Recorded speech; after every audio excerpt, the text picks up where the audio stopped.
तक लेके आना होता है, नाभि से आपको हृदय तक लेके आना होता है, हृदय से आपको कंठ तक लेके आना होता है। जो आपका वीर होता है, वीर को उल्टा चढ़ाना होता है। ओके। ऐसा होता ही नहीं है। कई बार तो भाई ये भैरवी साधना में भी होता है। अभी भैरवी साधना की बात करेंगे हम प्रॉपर। ये महादेवियों में यही चीज मानी जाती है। कुछ लोगों ने भैरवी साधना को काम वाशित का एक वो बना दिया है। हाँ, ये चीज लेकिन गलत है। अब मान के चलिए भाई, कुछ स्त्रियों के साथ में भी गलत कर रहे हैं कुछ लोग भाई। पहले तो आप प्रॉपर एक्सप्लेन करिए कि भैरवी साधना है क्या। बिल्कुल अवश्य ही। हाँ जी, ताकि लोगों को हमारे पता लगे कि जिसके बारे में बात करने वाले हैं वो चीज है क्या। भैरवी साधना एक महाविद्या में से होती है। हाँ जी। ठीक है ना। जो महाभैरवी है, भैरवी की एक और भैरवी होती है, लता भैरवी। ओके। ठीक है ना। 2 साधक होते हैं, एक स्त्री होती है, एक पुरुष होते हैं। हाँ जी। दोनों हो भैरवी कब बनते हैं, भैरव और भैरवी कब बनते हैं। जैसे मान के चलिए, उसने भी सालों साल तपस्या की है और स्त्री ने भी सालों साल तपस्या की है। तपस्या में कितना समय लगता है, जितना मान के चलिए 20 से 25 साल। 20 से 25 साल में एक साधना संपूर्ण हो जाती है। जो एक भैरव कर रहा है, जैसे मान के चलिए वो खाना खा रहा है, भोजन कर रहा है, तो उसको वहां पता चल जाएगा वो। ठीक है ना। ठीक है। स्त्री भोजन कर रही है, स्त्री कुछ भी कर रही है, मलमूत्र तक त्याग रही है, तो पुरुष को पता चल जाएगा, अर्थात भैरव को पता चल जाएगा। क्योंकि भैरव और भैरवी एक महादेव और महामाया का ही मिलन माना जाता है। ठीक है।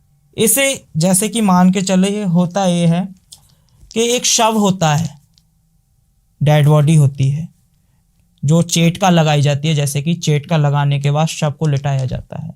सब किस प्रकार का होना चाहिए, एक्सीडेंटल, जैसे कि अकाल मृत्यु मरा हो वो व्यक्ति। ठीक है।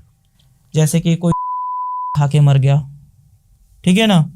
अब इसमें ये चीज होती है, कोई फांसी लगा के मर गया, कोई एक्सीडेंट से ही मर गया, कोई पानी में डूब के मर गया। तो इस प्रकार वो साधनाएं होती हैं।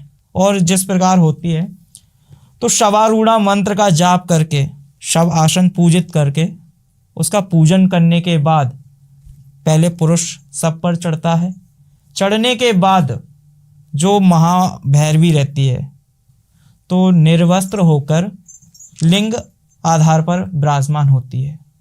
लिंग तो आप समझते होगे। हाँ जी। लिंग आधार पर विराजमान होती है। जो भैरवी है, स्त्री भी नगन होती है और पुरुष भी नगन होता है, लेकिन उसमें क्या रहता है, शिव और पार्वती का मिलन होता है, अर्थात भैरव और भैरवी का मिलन होता है। उसी को देखिए, अब कहते नहीं है माँ पार्वती के ही रूप माने गए हैं, माँ सती के ही रूप। पहली विद्या कौन थी, माँ सती थी। अब सती के बाद आ गई पार्वती, मलिया आ गई। हाँ जी। है ना। माँ के ऐसे रूप बदलते गए। मत्स्या आ गई। तो माँ ने कई रूप बदले हैं, लेकिन जो रूपों में रूप लिए हैं तो वो माँ पार्वती ने लिए हैं। अब माँ कहते नहीं है कि भाई जो 9 जन्म थे माँ के, 9 विद्याएं बनी थी। ठीक है ना।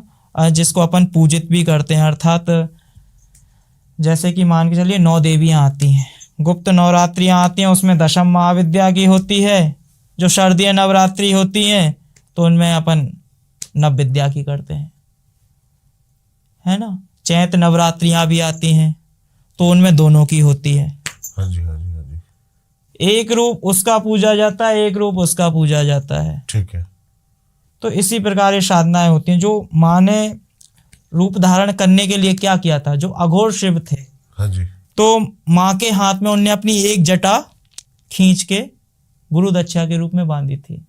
जैसे कि शिष्य के कान में मंत्र बोला जाता है। किस प्रकार बोला जाता है, उसे ढांक कर, कि भाई कोई देखे ना, कोई सुने ना। इस प्रकार कान में मंत्र फूंका जाता है। इस प्रकार हो गई। अब जो 9 सर्कल थे, मतलब मुंड थे, अर्थात जो 9 खोपड़ियां थी, माँ की ही थी। अब माँ ने जो नरमुंड की माला पहनी थी वो 108 बाद में पहनी थी, जब रण में चली थी वो। उसे शमशान कालिका भी बोला जाता है, रण की चंडी भी बोला जाता है। अच्छा अच्छा अच्छा। तो भाई इस चीज में ये चीज होती गई। तो जैसे जैसे रूपों का भान हुआ माँ को, तो माँ जो काल रात्रि का रूप था उसमें माँ भयभीत हो गई। ये रूप कौन सा है, ये रूप कौन सा है, इतना भयंकर, इतना डरावना, एक हाथ में वज्र, खप्पर, मुंडो, एक हाथ में मुंड। तो इस प्रकार माँ भयभीत हो गई, ये भाई कौन सा विकराल रूप है, चतुर्भुजी रूप। माँ गधे पे बैठी है, उसे काल रात्रि माँ बोला जाता है। तो माँ काल रात्रि, इस प्रकार उनने दर्शन दिए तो माँ भयभीत हो गई बहुत। तो उन्होंने कहा, उठ के वो अपने स्थान से चली गई।